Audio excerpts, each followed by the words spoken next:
सेव्यमान पावनान्निपङ्कजम् व्यालयज्ञसूत्रमिन्दुशेखरम् कृपाकरम् नारदादियोगिवृन्दवन्दितम् दिगम्बरम् काशिकापुरादिनाथ कालभैरवम् भजे।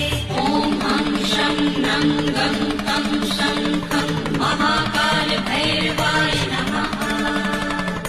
भानुकोटिभास्वरम् भवाभितारकम् परम् नील